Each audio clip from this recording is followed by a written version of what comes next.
Hello, so I'm going to talk to you a little bit about Easter, the story of Easter and what Easter is all about, and I'm going to use it using this empty bag here, and more importantly, I'm going to use it chocolate egg. Now this is a very important part of Easter. We like to think about Easter using chocolate eggs, and I'm going to go back to the beginning of the story of Easter using this egg. Now in the beginning, God made a world and he made it perfect. Now obviously the round is spherical and round, not egg-shaped, but let's just imagine this is a perfect egg. Okay, there's nothing wrong with this egg, and that's how God created his world. It was really very good, and God delighted in it. And then he made people in his image to share in that, to delight with him in it, and to rule over it with him. But God wanted that relationship to be a choice between people and him. And so within this perfect garden and perfect world that God had created, he placed a tree. And he said to the people, do whatever you want to do, but don't eat from that tree, the tree of the knowledge of good and bad. And so the people are living with God, but then one day temptation creeps in, and they give in to that temptation and they take a nibble of the fruit of that tree. Just a small one, but a significant one. Because what's happened in that moment is they've disobeyed God. They've gone against the will of God. And from that point, bitterness began to enter into the world. I have some salt here, and bitterness entered into the world, and it was no longer the perfect world that God created it to be, because that bitterness led to people rising up against people, and it didn't take long for cracks to appear in that perfect world, and it was no longer the perfect world it once was because of the bitterness of people, and we saw relationships break down and the world break down, and things just weren't great. And time and time again people would try to mend that relationship with God, maybe just try to repair things a little and put things back to the way they should be, maybe by saying sorry to God, but then they'd just go back to their way of lives, and that brokenness would just appear again, and it just wasn't the way that God intended it to be. Let's put this broken world with its salt into my empty bag here.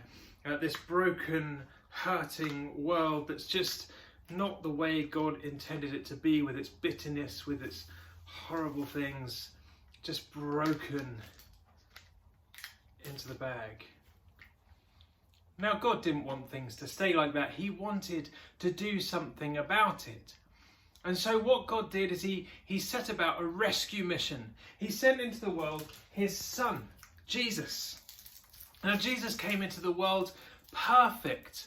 Now he's the only person in history who's lived a perfect life, never done anything wrong. And he did amazing things, amazing miracles, to show who God was and what God was like, and to show really that God wanted more than anything to be in relationship with his people. But that bad stuff, that bitterness, that anger, that hatred that they had for one another and for God and for themselves made that relationship difficult. The Bible calls that stuff sin. Basically going against God's plan for us, God's desire for us. But Jesus lived a perfect life, a life without sin. And he showed what it could be like to have a relationship with God again. And he never did anything wrong. Yet we remember at Easter that Jesus died on a cross. Good Friday is about remembering the fact that Jesus died on a cross. And why did he do that? Well, he did that to take a punishment we deserve for those wrong things that we do, so that we can be forgiven by God.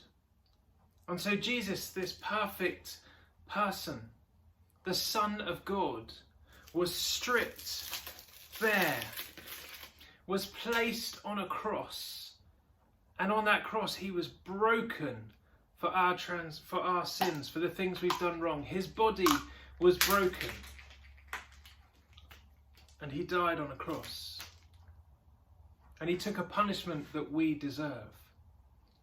But we know that's not the end of the Easter story, because on Easter Sunday we celebrate the fact that 3 days later Jesus rose from the dead in his perfect form again. completely restored, completely renewed, back to life. He had defeated not only the sin that kept us apart from God, but he defeated the consequence of that sin, which was death, by rising to new life again.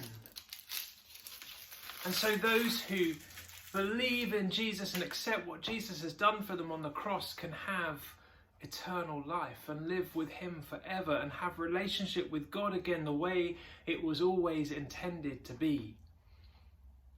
That's why when you have an egg at Easter, it's hollow.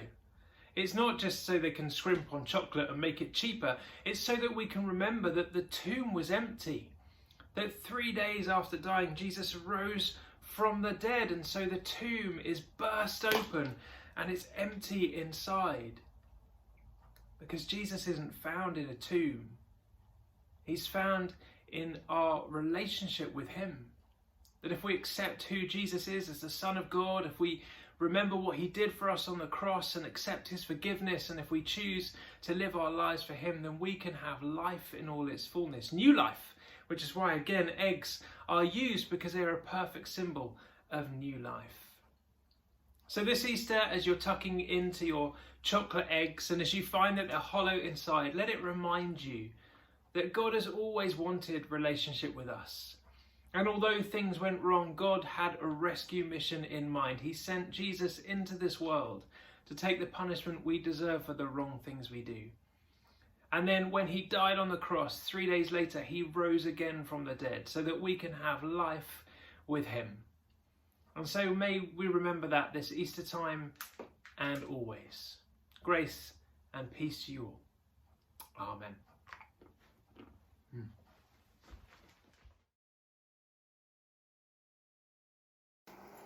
This reading is taken from Luke, chapter 23, verses 33 to 34, and chapter 24, verses 1 to 3. And when they had come to the place called Calvary, there they crucified him, and the criminals, one on the right hand and the other on the left. Then Jesus said, "Father, forgive them, for they do not know what they do." And they divided his garments and cast lots. Now, on the first day of the week, very early in the morning, they and certain other women with them came to the tomb bringing the spices which they had prepared. But they found the stone rolled away from the tomb. Then they went in and did not find the body of the Lord Jesus. 1. This reading is taken from John chapter 4, verses 7 to 12. God's love and ours. Dear friends, let us love one another, for love comes from God. Everyone who loves has been born of God and knows God. Whoever does not love does not know God, because God is love. This is how God showed his love among us.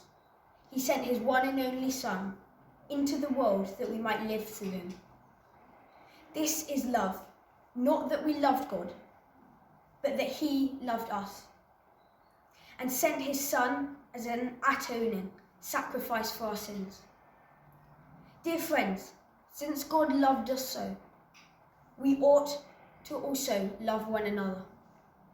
No one has ever seen God, but if we love one another, God lives in us, and his love is made complete in us.